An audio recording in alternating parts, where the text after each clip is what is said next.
अस्सलाम वालेकुम dear students, welcome back to Smart Path Academy. आज का हमारा टॉपिक है structure of cell. Previous lecture में हमने माइक्रोस्कोपी डिस्कस किया, जिसमें माइक्रोस्कोपी होती क्या है, माइक्रोस्कोप क्या है, कितनी टाइप की माइक्रोस्कोप होती है, उनकी रेजोल्यूशन पावर कितनी है और उनकी मैग्निफिकेशन कितनी है, कौन सी माइक्रोस्कोप में कौन सा सैंपल यूज किया जाता है, ये सारा कुछ हमने प्रीवियस लेक्चर में डिस्कस किया। तो आज का जो हमारा टॉपिक है वो है स्ट्रक्चर ऑफ सेल। इसमें हम डिफरेंट स्ट्रक्चर देखेंगे, डिफरेंट ऑर्गेनिज्म में किस तरह के सेल जो है वो पाए जाते हैं। हमें पता है कि सेल क्या होता है। Cell is the basic structural and functional unit of life. Mean cell क्या करता है, सेल स्ट्रक्चर बनाता है और इसके अलावा डिफरेंट फंक्शन जो है वो परफॉर्म करता है। स्पेसिफिक सेल जो है स्पेसिफिक फंक्शन परफॉर्म कर रहा होता है। तो सेल है क्या? Cell is the structural and functional unit of life.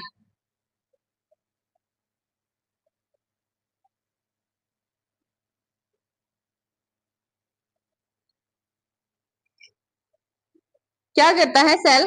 एक तो ये स्ट्रक्चर बनाता है, मीन्स ऑर्गेनिज्म की साख्त बनाता है, और उसके अलावा डिफरेंट फंक्शन परफॉर्म करता है, डिफरेंट काम कर रहा होता है। हर सेल जो है वो अपना स्पेसिफिक फंक्शन परफॉर्म करता है। उसके बाद हमारे पास दो तरह के सेल्स होते हैं, prokaryotic cells and eukaryotic cell. Prokaryotic cell को सबसे पहले देख लेते हैं। प्रोकैरियोटिक सेल, प्रो वर्ड जो है, प्रोकैरियोटिक सेल दो वर्ड्स का कॉम्बिनेशन है। Pro means before and karyons means nucleus.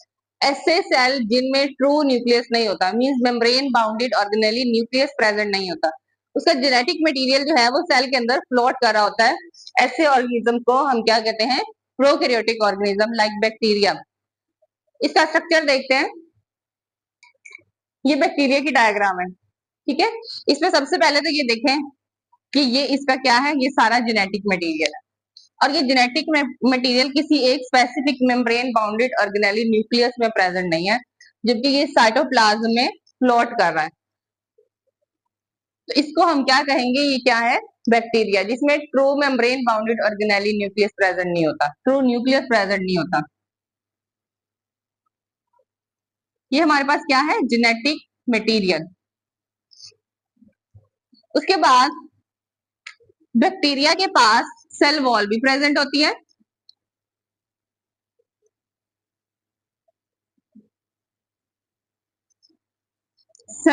Cell membrane भी प्रेजेंट होती है।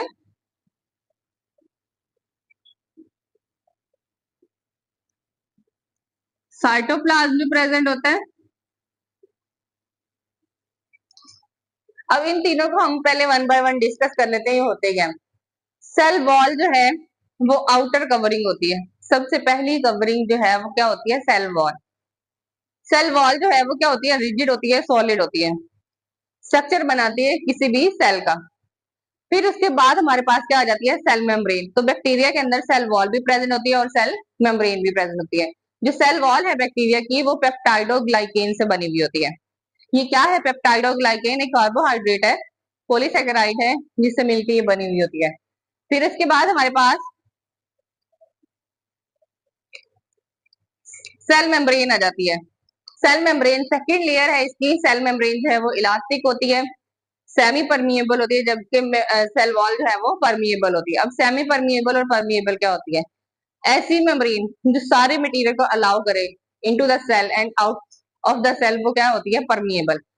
सेमी का मतलब होता है हाफ, परमिएबल मीन्स अलाउ करना या पास आउट होना मटेरियल्स का। तो ऐसे मटेरियल जो सेलेक्टिव मटेरियल जो है वो पास आउट हो सेल के अंदर या सेल से बाहर, वो होते हैं सेमी परमिएबल।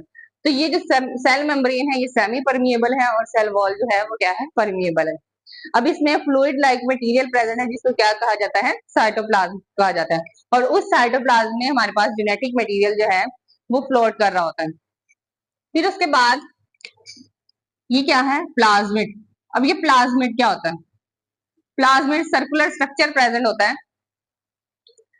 जब बैक्टीरिया की रिकम्बिनेशन होती है तब ये प्लाज्मिड जो है बैक्टीरिया की या अदर वायरसेस वगैरह की क्या करता है? ये प्लाज्मिड जो है वो उसके साथ जाके अटैच होता है और बैक्टीरिया की रिकम्बिनेशन में, उसकी ग्रोथ में हेल्प करता है। फिर इसके बाद इसके बाद क्या होते हैं, ये जो मटेरियल है इसको क्या कहा जाता है, फिम्बरी प्रेजेंट होते हैं।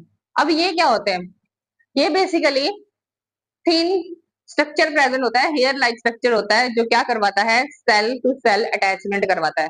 मींस बैक्टीरिया का एक सेल अगर दूसरे सेल के साथ अटैच हो रहा है तो उसकी अटैचमेंट के लिए ये फिम्बरी प्रेजेंट होते हैं जो अटैच करवाते हैं। उसके अलावा ये छोटी छोटी सी ग्रोथ प्रेजेंट होती है जिनको पिलाई कहा जाता है। ये क्या करती हैं, ये मूवमेंट में हेल्प करती हैं। उसके अलावा हमारे पास यहाँ पे क्या प्रेजेंट होते हैं, कुछ राइबोसोम प्रेजेंट होते हैं, और वो जो राइबोसोम है उनका फंक्शन क्या होता है, प्रोटीन को सिंथेसिस करना।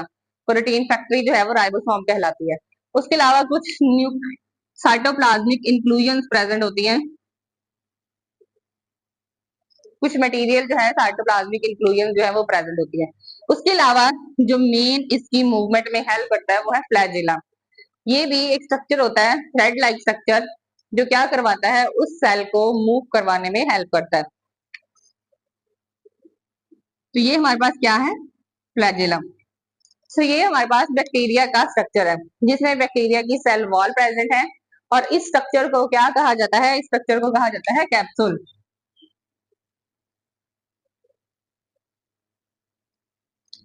इस पूरे स्ट्रक्चर को कैप्सूल कहा जाता है, आउटर कवरिंग को कैप्सूल कहा जाता है। सेल वॉल प्रेजेंट होती है, सेल मेम्ब्रेन मिलके क्या बनाती है, कैप्सूल बनाती है। साइटोप्लाज्म प्रेजेंट होता है जो कि फ्लूइड मटेरियल होता है, जेनेटिक मटेरियल इसके अंदर प्लॉट कर रहा होता है। राइबोसोम्स प्रेजेंट होते हैं जिसको प्रोटीन फैक्ट्री कहा जाता है। प्लाज्मिड प्रेजेंट होते हैं जो रिकम्बिनेशन में हेल्प करते हैं। फिम्बरी प्रेजेंट होते हैं जो सेल टू सेल अटैचमेंट करवाते हैं। उसके अलावा कुछ साइटोप्लाज्मिक इंक्लूजन होती हैं जिसमें डिफरेंट मटेरियल जो है वो स्टोर हुआ हुआ होता है। और उसके अलावा फ्लैजिला प्रेजेंट होता है जो सेल को मूव करवाने में, बैक्टीरियल सेल को मूव करवाने में हेल्प करता है। तो ये हमारे पास क्या है, एक प्रोकैरियोटिक सेल है जिसमें ट्रू न्यूक्लियस प्रेजेंट नहीं होता। सो नेक्स्ट हम देखते हैं यूकैरियोटिक सेल्स जो है वो क्या होते हैं। यूकैरियोन, ये दो वर्ड्स का कॉम्बिनेशन है, you means true and कैरियोन means nucleus. ऐसे सेल जिनमें ट्रू न्यूक्लियस प्रेजेंट होगा वो यूकैरियोटिक सेल्स होंगे। उनमें मेम्ब्रेन बाउंडेड ऑर्गेनेली प्रेजेंट होगी जिसको न्यूक्लियस कहा जाता है, और उस न्यूक्लियस के अंदर हमारा सारा जेनेटिक मटेरियल प्रेजेंट होगा। अब इसमें दो तरह के यूकैरियोटिक सेल्स होते हैं, एक यूनिसेलुलर यूकैरियोट्स होते हैं और एक मल्टी सेलुलर यूकैरियोट्स होते हैं। जो यूनिसेलुलर यूकैरियोट्स है उनमें हमारे पास यीस्ट आ जाता है, और उसके अलावा उसमें हमारे पास प्रोटिस्ट यूग्लिना आ जाता है। जो मल्टी सेलुलर यूकैरियोट्स हैं उनमें प्लांट्स एनिमल सेल आ जाते हैं। तो अब हम वन बाय वन जो है वो इन सेल्स को देख लेते हैं। सबसे पहले मल्टी सेलुलर यूकैरियोट। अब इस मल्टी सेलुलर यूकैरियोट में हमारे पास दो तरह के सेल्स हैं, एक एनिमल सेल है और एक क्या है, प्लांट सेल है। तो पहले एनिमल सेल को डिस्कस कर लेते हैं, इसमें कौन कौन सी चीजें प्रेजेंट होती है, और फिर प्लांट सेल को डिस्कस करेंगे। एनिमल सेल के अंदर सेल वॉल जो है वो एब्सेंट होती है, सेल मेम्ब्रेन प्रेजेंट होती है और इलास्टिसिटी जो है वो प्रोवाइड करती है। उसके अलावा ये सेमी परमिएबल होती है, जो मैंने आपको प्रीवियस डायग्राम में बता दिया कि सेमी परमिएबल क्या होती है, मटेरियल कुछ मटेरियल को अलाउ करती है into the cell and out of the cell, मतलब सिलेक्टिवली मटेरियल को सिलेक्ट करती है। अब यहाँ पे ये हमारे पास क्या है, सेल मेम्ब्रेन। फिर उसके बाद हमारे पास क्या है, न्यूक्लियस। ये देखिए ये सर्कुलर स्ट्रक्चर प्रेजेंट है सेल के अंदर जिसको क्या कहा जाता है, न्यूक्लियस।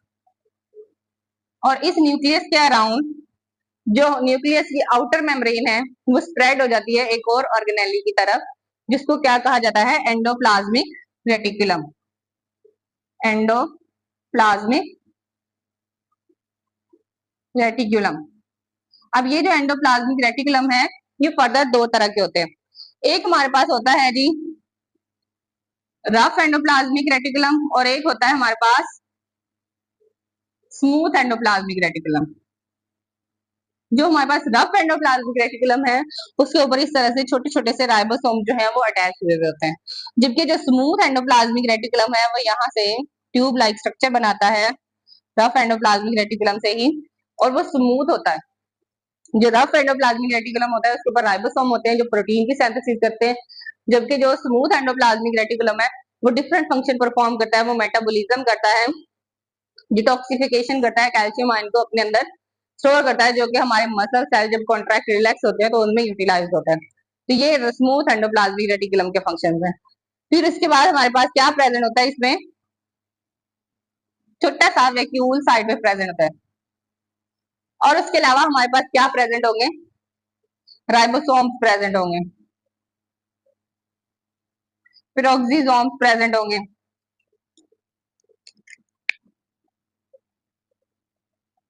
पेरोक्सिसोम्स अब क्या होते हैं, पेरोक्सिसोम जो है वो एक और फर्दर ऑर्गेनेली है जिसको जो क्या करती है, जो मेटाबॉलिज्म करती है, डिटॉक्सिफिकेशन ऑफ डिफरेंट मटेरियल जो है ये फंक्शन परफॉर्म कर रही होती है। राइबोसोम प्रोटीन फैक्ट्री है, वैक्यूल जो है छोटा सा वैक्यूल, छोटे छोटे से वैक्यूल जो है वो प्रेजेंट होते हैं एनिमल्स के अंदर, जबकि प्लांट्स के अंदर एक लार्ज वैक्यूल प्रेजेंट होता है। उसके बाद यहाँ पे सेक्रेटरी साइड प्रेजेंट है जहां से मटेरियल जो है वो सेक्रेट होता है।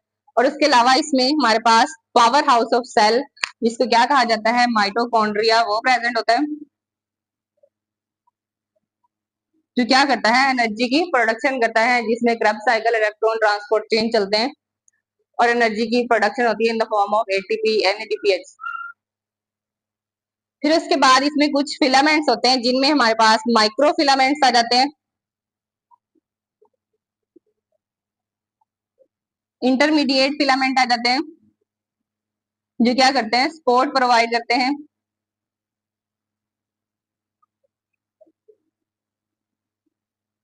इसमें साइटोप्लाज्म प्रेजेंट होता है, जो fluid jelly like semi viscous material है। और उसके अलावा इसमें गोल्जी बॉडीज जो है वो प्रेजेंट होती हैं।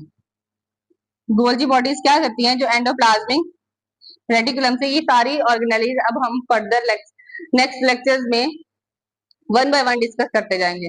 गोल्जी बॉडीज जो है वो क्या करती हैं, एंडोप्लाज्मिक रेटिकुलम जो है इसके ऊपर राइबोसोम प्रेजेंट होते हैं और वो प्रोटीन बनाते हैं, और वो जो प्रोटीन है ना वो as a raw material vesicles में स्टोर हो जाती है। और वो जो अनमोडिफाइड प्रोटीन है गोल्जी बॉडीज के पास आते हैं और उनको मॉडिफाइड प्रोटीन में कन्वर्ट कर देता है। ये गोल्जी बॉडी का फंक्शन है। सो ये डिफरेंट सारी की सारी ऑर्गेनेलीज जो है जो एक एनिमल सेल में प्रेजेंट होती है। उसके बाद हमारे पास आ जाता है प्लांट सेल। अब प्लांट सेल में सबसे आउटर लेयर जो होती है वो क्या होती है, सेल वॉल प्रेजेंट होती है। ये जो सेल वॉल है ये रिजिड होती है, सेल को शेप प्रोवाइड करती है, स्ट्रक्चर प्रोवाइड करती है।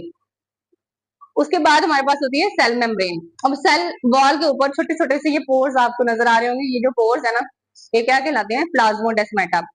ये जो प्लाज्मोडेस्माटा है इसका बेसिकली फंक्शन क्या होता है, ये प्लाज्मोडेस्माटा का फंक्शन ये होता है कि ये सेल टू सेल मटेरियल को मूव करवाता है। छोटे छोटे से पोर्स होते हैं, चैनल्स होते हैं, एक सेल से दूसरे सेल के दरमियान में जो मटेरियल ट्रांसफर होता है वो यहाँ से होता है। फिर उसके बाद इसमें लार्ज सेंट्रल वैक्यूल प्रेजेंट होता है, जबकि एनिमल सेल में लार्ज सेंट्रल न्यूक्लियस प्रेजेंट होता है। इसमें लार्ज सेंट्रल वैक्यूल प्रेजेंट है जो वाटर को स्टोर करता है, जब एक्सेस वाटर हो जाता है, टर्जित हो जाता है। न्यूक्लियस प्रेजेंट होता है थोड़ा सा साइड पे, जब वैक्यूल जो है वो टर्जित हो जाता है तो न्यूक्लियस साइड पे पुश हो जाता है। फिर इसके बाद न्यूक्लियस के अराउंड वही एंडोप्लाज्मिक रेटिकुलम जो है वो आउटर मेम्ब्रेन से न्यूक्लियस की स्प्रेड हुआ होता है, उसमें रफ एंडोप्लाज्मिक रेटिकुलम भी है और स्मूथ एंडोप्लाज्मिक रेटिकुलम भी प्रेजेंट होता है। अब ये जो रफ और स्मूथ एंडोप्लाज्मिक रेटिकुलम है, रफ एंडोप्लाज्मिक रेटिकुलम क्या करते हैं, प्रोटीन्स की सिंथेसिस करते हैं, क्योंकि इनके ऊपर क्या प्रेजेंट है, राइबोसोम्स प्रेजेंट है। और उसके अलावा स्मूथ एंडोप्लाज्मिक रेटिकुलम के डिफरेंट फंक्शन होते हैं, लाइक डिटॉक्सिफिकेशन और उसके अलावा मेटाबॉलिज्म। अब ये क्या करते हैं, पॉइजन सब्सटेंस को डिटॉक्सिफाई करते हैं, सोलुबल बना देते हैं और मेटाबॉलिज्म करते हैं, डिफरेंट केमिकल रिएक्शन जो है वो इनमें हो रहे होते हैं, लार्ज मॉलिक्यूल्स की सिंथेसिस और स्मॉलर मॉलिक्यूल्स की सिंथेसिस या ब्रेकडाउन हो रही होती है। उसके अलावा हमारे पास यहाँ पे क्या होता है, कैल्शियम आयन स्टोर होते हैं जो हमारे मसल्स की कॉन्ट्रैक्शन और रिलैक्सेशन में हेल्प करते हैं। जब हम एक्सरसाइज करते हैं तब कैल्शियम आयन की जरूरत होती है। इसमें गोल्जी बॉडीज प्रेजेंट होती है जो यहाँ से वेसिकल्स बनते हैं अनमोडिफाइड, उसको मॉडिफाई करने का काम गोल्जी अपरेटस का होता है। यहाँ पे हमारे पास क्या होता है, प्लास्टिड्स प्रेजेंट होते हैं। अब डिफरेंट टाइप्स के प्लास्टिड होते हैं, क्लोरोप्लास्ट, क्रोमोप्लास्ट एंड ल्यूकोप्लास्ट। तो क्लोरोप्लास्ट जो है वो ग्रीन इन कलर होता है, ये क्या करता है, फोटोसिंथेसिस करता है, ठीक है। और उसके अलावा हमारे पास क्रोमोप्लास्ट प्रेजेंट होते हैं इस सेल के अंदर, जो क्या करते हैं, कलरिंग प्रोवाइड करते हैं। ल्यूकोप्लास्ट जो है वो ट्रांसपेरेंट होते हैं सेल के अंदर, जो कहाँ प्रेजेंट होते हैं, जैसे हमारी स्टेम है या इसके अलावा ट्यूबर्स वगैरह है, फ्रूट है, तो उसके अंदर ल्यूकोप्लास्ट स्टार्च की फॉर्म में, सेलुलोज की फॉर्म में प्रेजेंट होते हैं। क्रोमोप्लास्ट फ्लावर्स को, फ्रूट्स को कलर प्रोवाइड करते हैं। क्लोरोप्लास्ट का काम क्या होता है कि ये फोटोसिंथेसिस का प्रोसेस करते हैं, ये हम नेक्स्ट पढ़ेंगे। इसके अलावा इसमें पेरोक्सिसोम्स होते हैं, जो मैंने यहाँ पे भी बताया क्या करती हैं पेरोक्सिसोम्स। ये स्ट्रक्चर प्रेजेंट होता है सेल के अंदर, ऑर्गेनेली है, जो क्या करती है मेटाबॉलिज्म करती है, डिटॉक्सिफिकेशन करती है लिपिड्स की, फैटी एसिड्स की।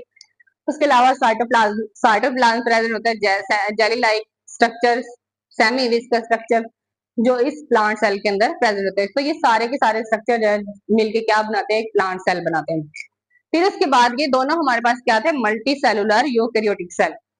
अब हम देखते हैं unicellular eukaryotic cell. Unicellular eukaryotic cell में हमारे पास एग्जांपल है यीस्ट एंड यूग्लिना। तो ये यूग्लिना की डायग्राम है। इसमें ये देखिए ये क्या प्रेजेंट होता है कि इसमें हमारे पास फ्लैजेलम प्रेजेंट होता है, जो इस सेल की मूवमेंट करवाता है। और उसके अलावा इसमें दरमियान में न्यूक्लियस प्रेजेंट होता है। आउटर मेम्ब्रेन जो है वो क्या है, हमारे पास यहाँ पे सेल मेम्ब्रेन है। माइटोकॉन्ड्रिया प्रेजेंट होता है।